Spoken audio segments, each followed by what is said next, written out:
Now, the Buckeye Extra podcast with Rob Oller, Bill Rabinowitz, and Joey Kaufman from the Columbus Dispatch.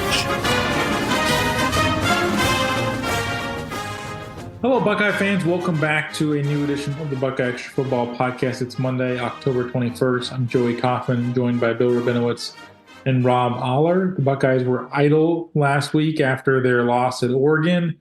They play Nebraska this weekend, and we will preview that game later this week. But before we get into that matchup, I thought we could maybe take stock of where the Buckeyes sit sort of halfway through the midpoint of the regular season. The schedule worked out sort of rather neatly in that sense. They're through 6 games, had their second idle week, and obviously there's still probably some post-mortem from the Oregon loss to digest as well, but we're all refreshed from the off week ourselves. How are we all doing?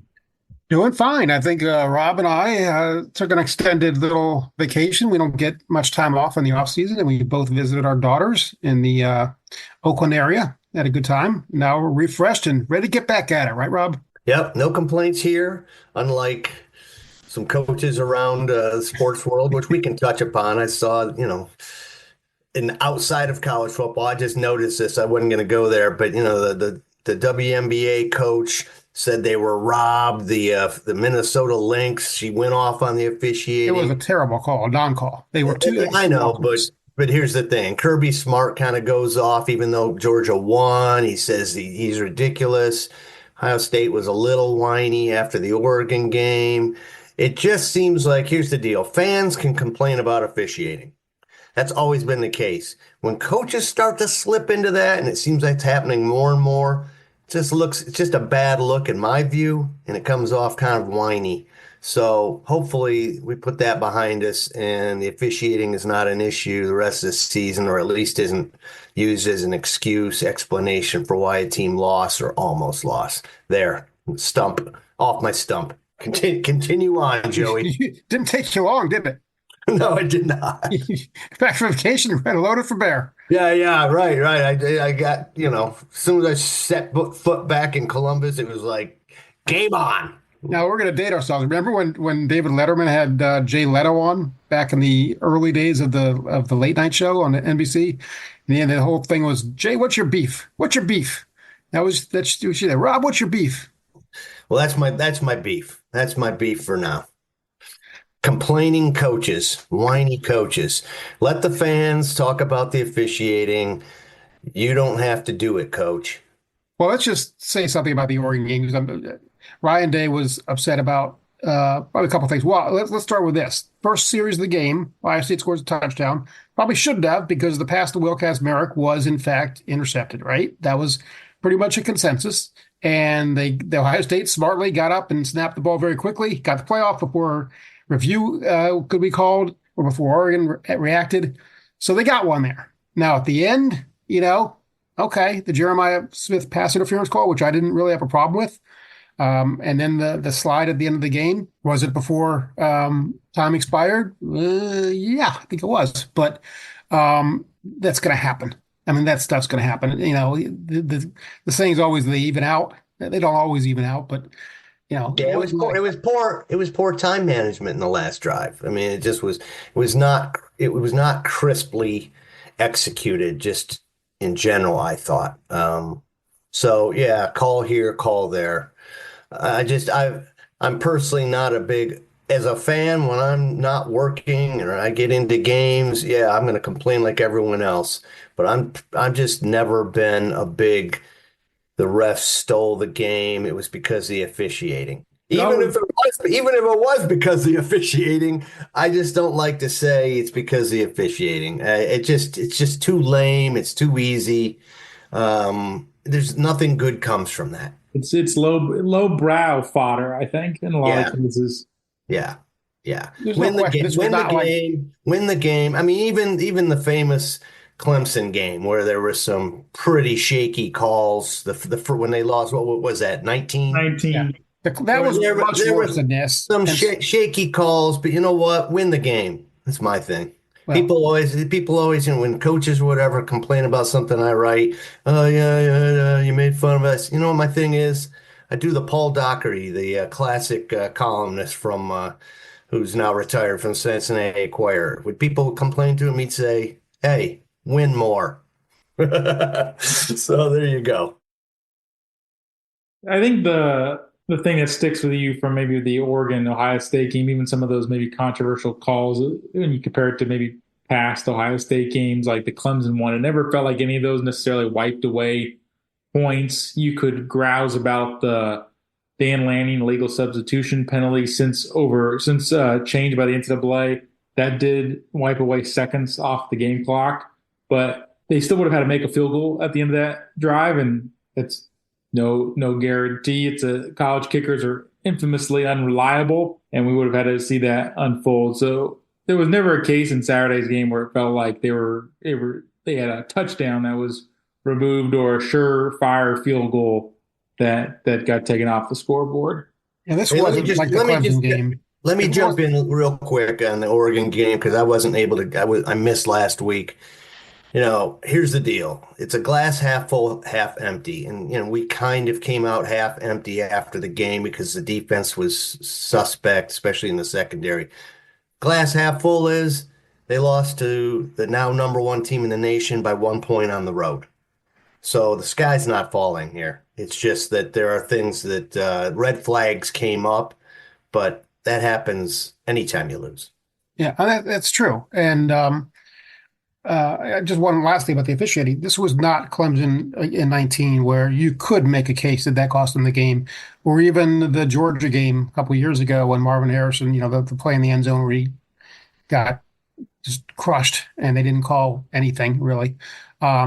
This was not decided by the refs. I mean, the last play, whatever, fine, whatever. But that's Ohio State got a huge break early, take away the touchdown early then. And that's most games, right? I mean, We're talking as if Ohio State has gotten screwed over only. Well, if you look at any game, I'm sure there were holding calls that didn't get called that went Ohio State's way or whatever. That's my point. It's like the egregious stuff, in the moment looks bad, but you could look at any game and say, okay, we had a bad call go against us there. And and they forced us to punt.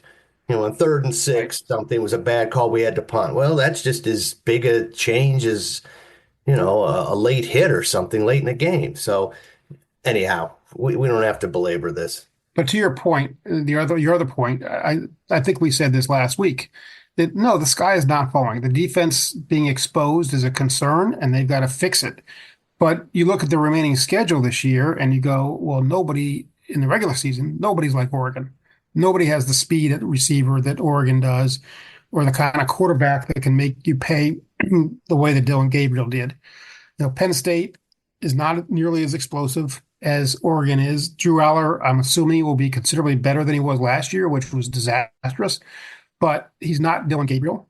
You look down the road, and actually after that, Indiana looks like the toughest game, and their quarterback hurt his thumb, and a very impressive win over Nebraska. And then you got Michigan, which I don't know if you guys watched that game. They cannot throw at all. It was, I know that they're not very good in the passing game. I was stunned by how bad they are. Yeah, they're bad. They almost always play better or throw better or run better against Ohio State than they have against other teams. So always keep that in mind. But, right, that's true. But, that's way down the road. I think Penn State's it was never a gimme, Sure.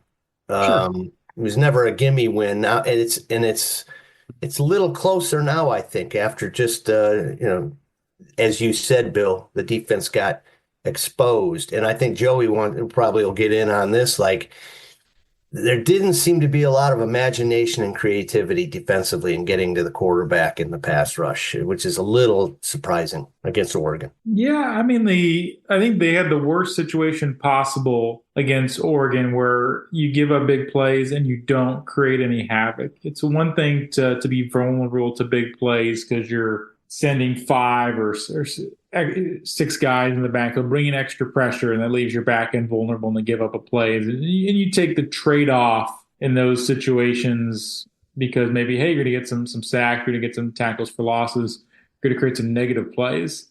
They didn't sack Gabriel once, and they still gave up all those big plays. It really reminded you in a lot of ways of the Georgia loss from a few years ago, where they just could not get a stop in the fourth quarter. They kept giving up those long pass plays where somebody was isolated in coverage and they got beat. So I think then maybe we could sort of assess the level of anxiousness that Ohio State fans should feel at this midpoint of the season. But I think I don't want to say there's a huge problem. Your anxiety level should be a 10 if you're an Ohio State fan on a 1 to 10 scale, but it should be not insignificant, or at least not nothing, because a lot of the problems that you thought maybe were corrected last year, as far as the defense, they sort of snap back into some old bad habits, and maybe that gets fixed. But it's going to be a little bit before we actually get to know, because I don't think Penn State has the pass catchers to test Ohio State in that way. Nebraska certainly doesn't this weekend, maybe not until you get to play Indiana, or maybe even until rematch against Oregon in the Big Ten title game. But that looked like the issue for Ohio State, where they are going to need to address. And part of it is, look, Denzel Burke had a bad game. I mean, he didn't all of a sudden become a bad player. He's a good player. He just had a bad game. And maybe, I mean, Denzel Burke is not the fastest cornerback that Ohio State, he's not the fastest guy in the world. He's fast enough generally, but Oregon was a different level speed. And those throws were right on the money. And so I would expect if they were to play again, that Denzel Burke would be better.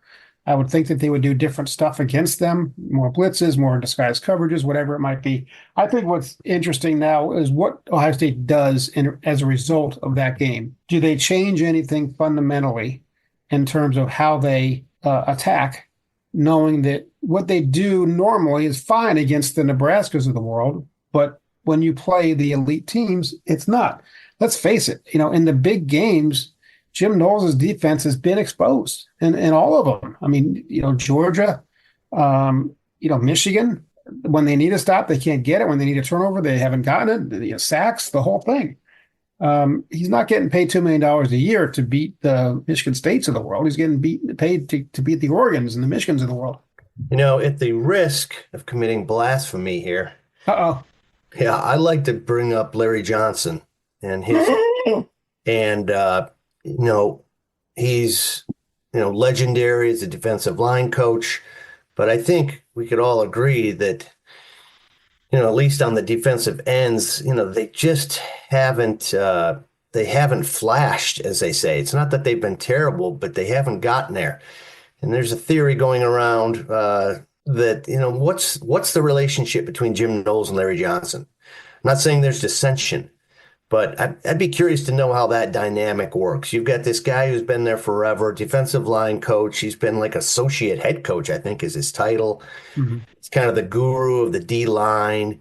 Then you got Jim Knowles, who's actually the defensive coordinator. Like, are they on the same page all the time? Are they on eggshells? How does that dynamic work? We'll probably never know that, but I'd be curious to see how that works, the interaction of who's calling the plays, the system. Is Jim Knowles running his system? Is he running his system with a little bit of Larry Johnson input? How does Ryan Day factor in? Does he just kind of, you guys work it out amongst yourselves? One thing we can say, I think, is just the dynamic nature of the defense that you think would be there has not been there. I mean, it's always dangerous to compare games and teams, but I watched that Georgia-Texas game, and Georgia's defense, they were just doing everything. They were getting to the QB, they were attacking different angles. You just don't see that from Ohio State right now. So I'd just like to know what's going on, and let's just step back and say it like it is. Ohio State has everything going for it. It's got the money, it's got the collectives, it's got the recruiting, it got the transfer. There is no reason that they shouldn't be the most dynamic team in the country, and maybe they are, but they definitely weren't against Oregon. When I saw the Georgia, I had kind of the same impression. Georgia's defense imposed its will on Texas, and Ohio State obviously did not do that against Oregon at all. And that's kind of to go to Nick Saban's point. It was just kind of like, we think our guys are better. 4-3 rush, go get them. There was not a lot of creativity that I saw. Again, I'm going to watch the game tonight again. sort of a better idea. But it just seemed to me that Ohio State just played its standard defense and didn't try a lot of new things, and figuring, the worst of both worlds is you don't take chances to get the havoc plays, and you give up the big plays anyway. I mean, that's what they did. It's one thing if you blitz and you leave your corners on an island and they get beat. When you don't do that stuff and they still get beat deep, that's a problem. I think what's been the biggest difference between what Jim Knowles has done in Ohio State and what he did at Oklahoma State is Oklahoma State, they did a lot more disguises, and they would line guys up with 3 down linemen. They've been much more of a traditional 4 down lineman, a 4-2-5 essentially most of the time. He was more of a 4-3-3 or a 3-3-5 at Oklahoma State. And the way it's been explained, or the way he's talked about it, is that basically at Ohio State you have the type of athletes like Jack Sawyer and JT Tuimoloau to line up on the edge and have athletic defensive ends to be able to feature sort of a 4 down lineman front. And maybe you're at a place like Oklahoma State and Duke where you're going to be a little more undersized, and so you're going to have to, by nature, maybe not feature as many down linemen. Well, in the big games, it hasn't always translated, obviously.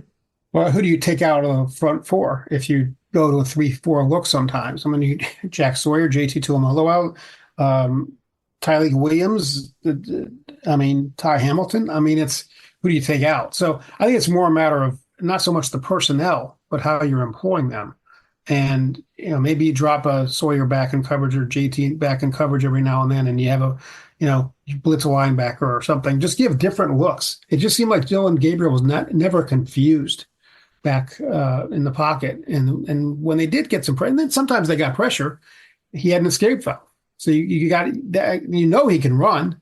And so you got to have that guy, whether it's a spy or whatever, to not let him do that. And again, I'll watch it tonight and get a better view, but it just seemed, watching it live, they just didn't have any answers. I go back with Jim Knowles to, what got Jim Knowles? What was the complaint about Jim Knowles his first year, specifically in the Michigan game? Big plays. Well, they took chances though. Yeah. Remember, they took chances and they got burned. Right. And you wonder if from then on, Ryan Day was like, we're going vanilla and let our talent win. Or maybe Jim Knowles decided, well, I don't need to take chances here like I did at Oklahoma State, to Joey's point, and we're just going to let our talent win. Well, it's kind of not working. Again, let's go back to glass half full, glass empty. Glass half full, they went into that game. They were leading the nation in points, in the fewest points allowed. I mean, this is a good defense. It's just that time and again, and I'm actually working on a story looking at every Ryan Day game against top 5 opponents to see if there's a theme. And I haven't really dug in yet, but it seems like one of the things that sticks out, I haven't researched it, is that the defense just can't get off the field when it absolutely has to. That was Georgia, that was Clemson, even in 19. Michigan. Well, Knowles wasn't there, but that was a Day thing. In 19. So I don't know. It just seems like the defense is really good, but when it has to be great, it just is, there's been some cracks in the foundation.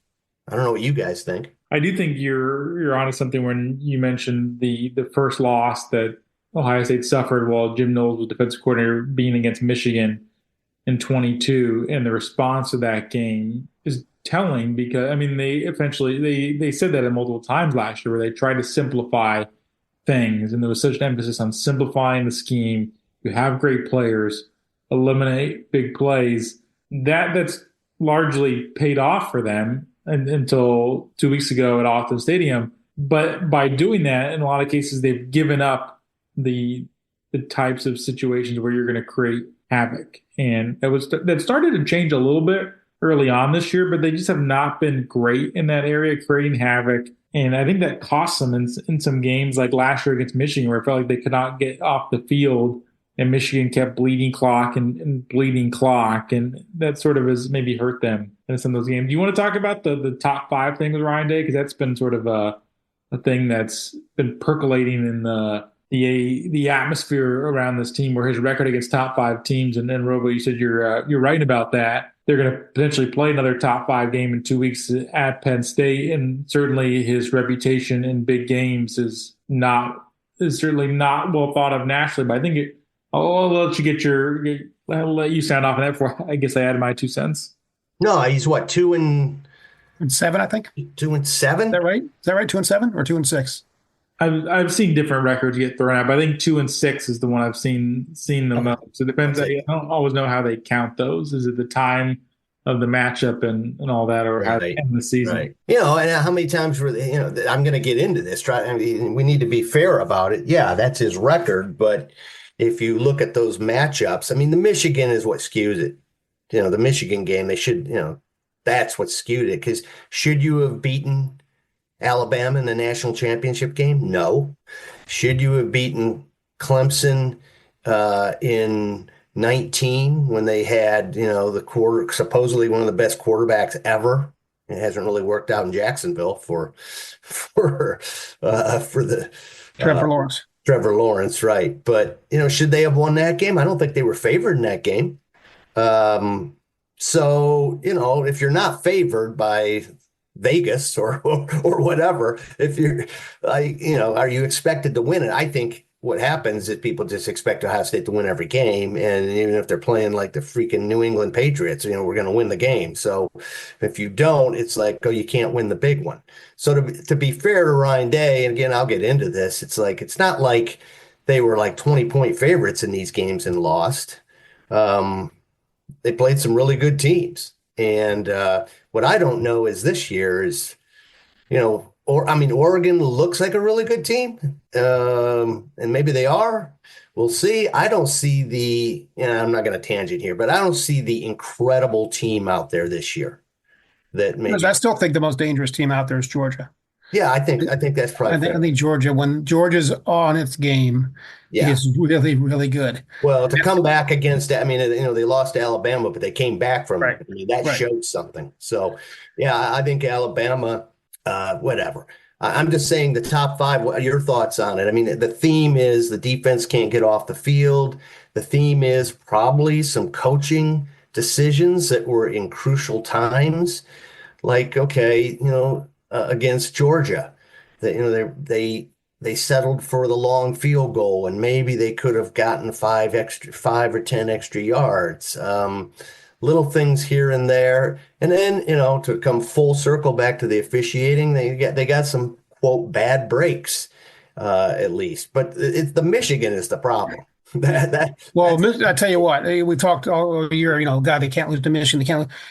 Having watched Michigan, if they lose to Michigan this year, Armageddon, because Michigan is bad. They've got some really good pieces. The defensive tackles are really good, but Michigan can't throw the ball. You can't lose that game. Who would have thought a month ago that we'd be saying that Indiana would be the hardest home game Ohio State would have left? Well, that's the truth. Right. Michigan is essentially Iowa at this point.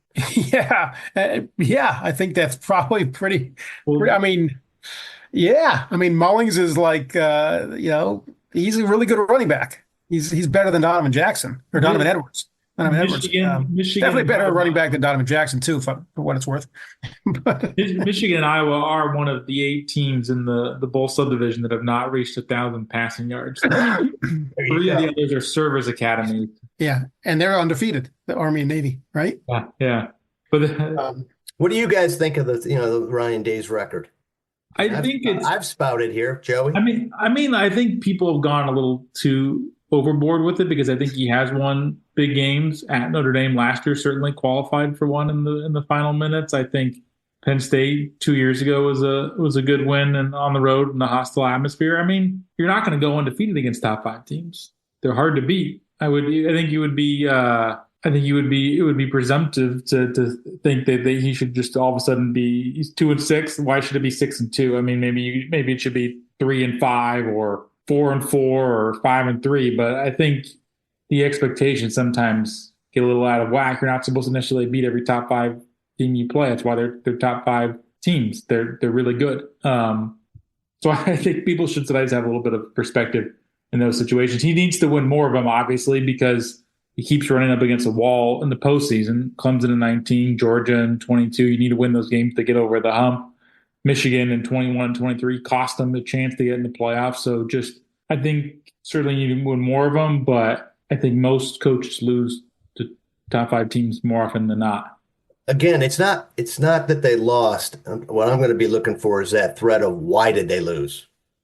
Is there a common thread that really has cost them other than just, they got beat by a better team? You could say I think in this last game, they made people have fixated on the clock management stuff at the end of the game, but I thought Day was better in this game coaching on the margins and other situations. You look at last year's loss to Michigan, where they were more apprehensive about going for it on 4th down. They went for it twice on 4th down at Oregon in minus territory, and they got him, and it paid off. So I thought he was showing the aggressiveness that a lot of people wanted to see, and obviously it's easier to tout those decisions when they pay off. But if that was sort of your issue with him in recently in big games where they were not playing to win or playing scared or Michigan was in their head, all that, I thought they went out and they made good decisions in a lot of those cases for a lot of the games. Yeah, to me, when I think about the thread, just off the top of my head, I think it's the defense's inability to get off the field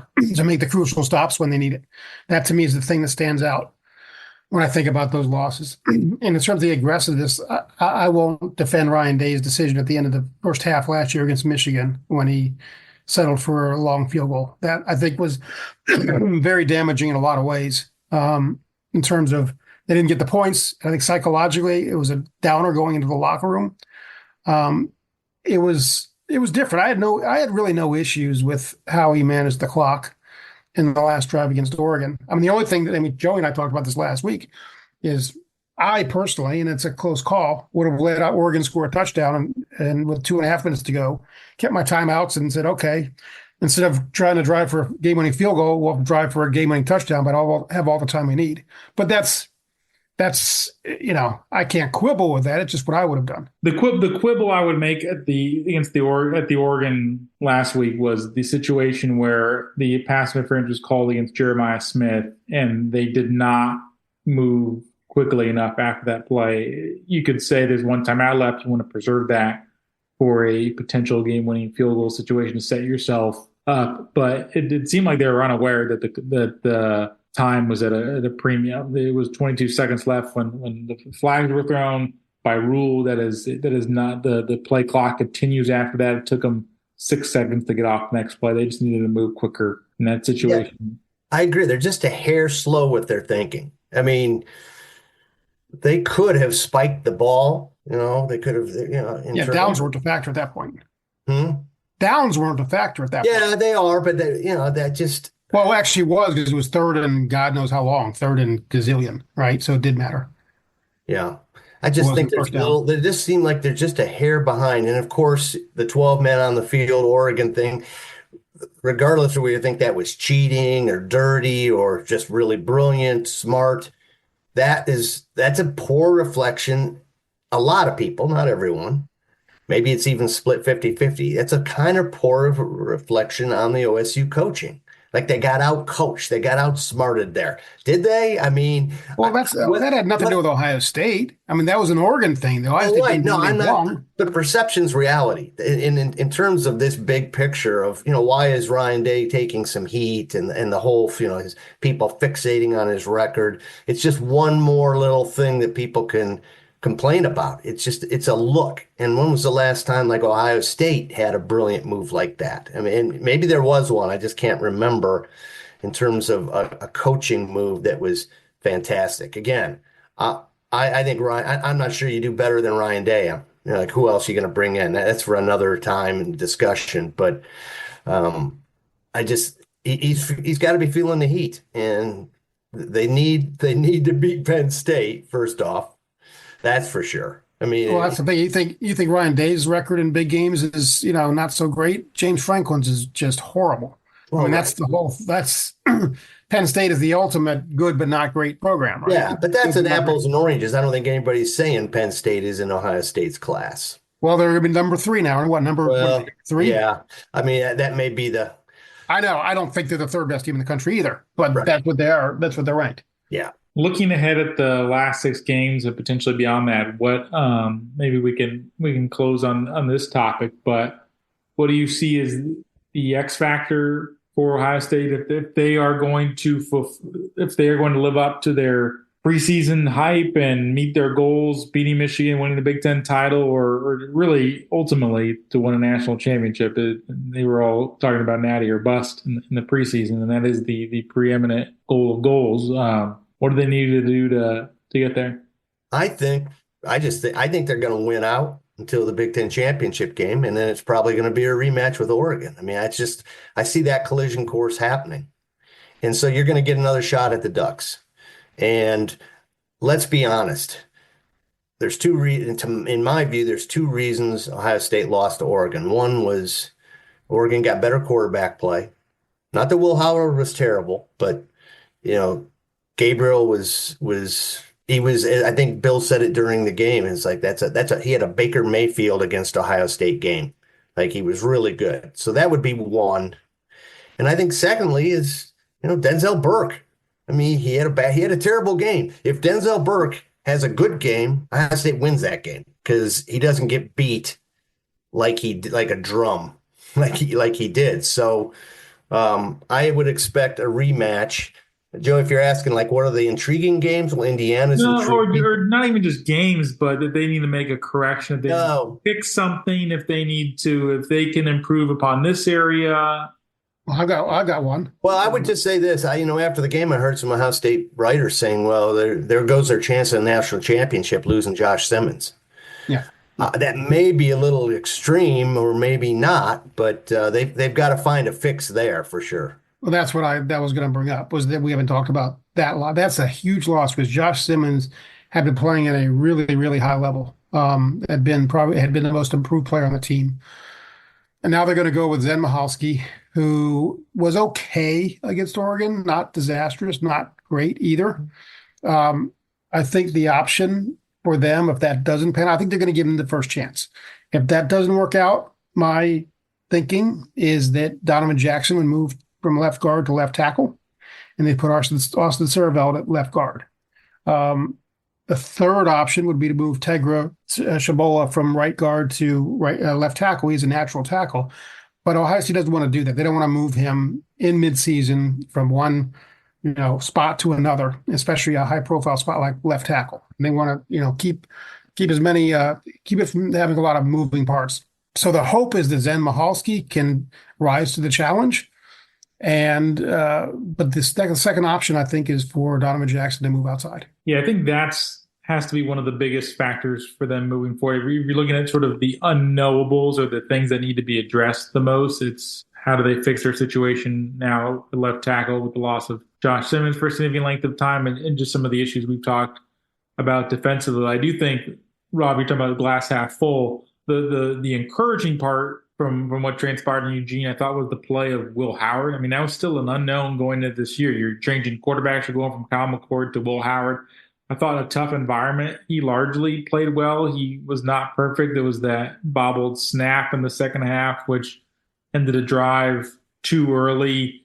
I think there's still some fair questions about his downfield passing. I just don't think that is his strong suit in pushing the ball vertically. But he does a lot of things well. He's a very accurate red zone passer. He keeps them on schedule, almost put them in field goal range on that drive. I think makes good decisions.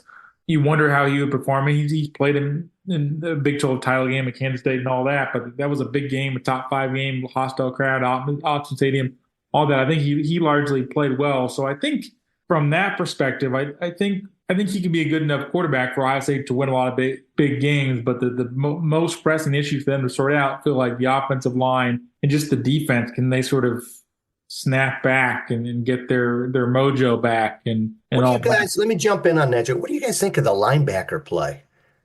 It doesn't seem like it's. I don't know. I mean, I know linebackers aren't as big in this defense. Seemingly, are the linebackers at fault for some of the coverage problems? I don't know. It's not just even coverage problems. I thought maybe when they had Tommy Eichenberg in there at middle linebacker, I thought he was better about maybe timing some of his quarterback pressures than what we've seen from Cody Simon or Sonny Styles in terms of getting home. I thought he was maybe a more disruptive pass rusher. But they've had issues in their coverage at linebacker for several years now. It's just not been a strength of the defense, and you could attribute some of that early on right now to Sonny Styles and his adjustment. But I think all layers of the defense right now are sort of to be examined as far as their pass coverage.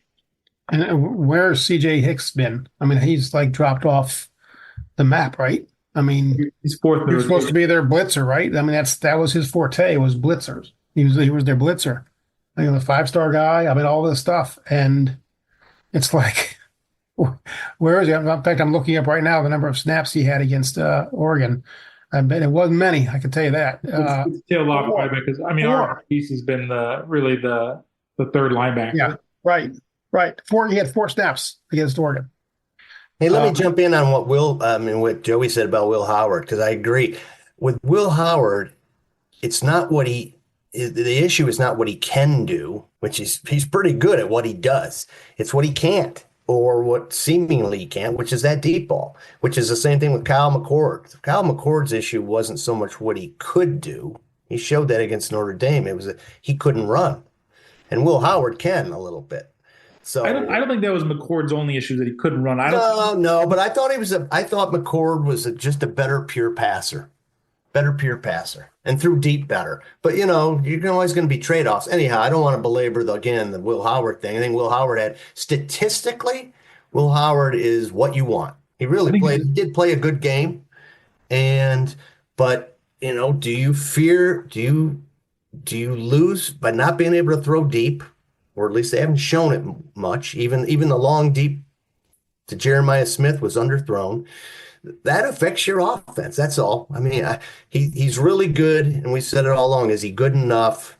So I want to see, if you're asking to come back to your question, Joey, to answer your question, I want to see them throw deep and prove that at least take some shots and lead guys, because that is a weapon. When you have really fast guys like they do in Smith and Ibuka, and really, if you take that away and you're just running shorter stuff, it limits you. So that's what I want to see. Yeah, I still think the jury's out a little bit on whether it's an issue of Ohio State just preferring to lean on the short game, or whether it's an issue they don't trust him enough to stretch it vertically. And I do think it would serve them well to try to take some shots, and because the timing has also seemed off. So I don't always know if it's a question of him underthrowing it, or just sort of them working through kinks. Because you go back to his first interception that he threw against Marshall, that was a case of Jeremiah Smith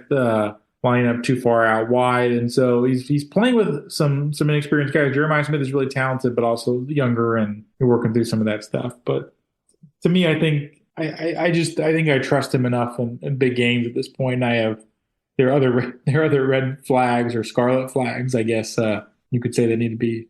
Yeah, if you watch the Georgia game, Carson Beck was bad for a lot of that game, and it didn't stop him from really dominating that game. I mean, you don't need Will Howard to be C.J. Stroud. I mean, he throws well enough. On the list of reasons why Ohio State didn't beat Oregon, I'm not even sure Will Howard's even on the list. I mean, he played a good game. That was not on Will Howard. Well, one decision to slide and take off, maybe. Well, yeah. I mean, look, it was 6 seconds to go there at the 38-yard line. You don't have a lot of great options, right? The odds are stacked pretty highly against you at the 38-yard line with 6 seconds to go. That's just the fact. Yeah, I think that was sort of a no-win proposition for Will Howard at that point. But yeah, that's how we're setting up the second half of this Ohio State football season. Certainly will be no shortage of things to discuss in the weeks ahead. We'll be back later this week to preview the Nebraska game, and as the Cornhuskers visit the Horseshoe on Saturday for homecoming. That was Bill Rabinowitz and Rob Oller. I was Joey Kaufman. Thanks for listening, everybody. Be sure and subscribe to the Buckeye Extra podcast in the iTunes Store, the Google Play Store, or on Stitcher.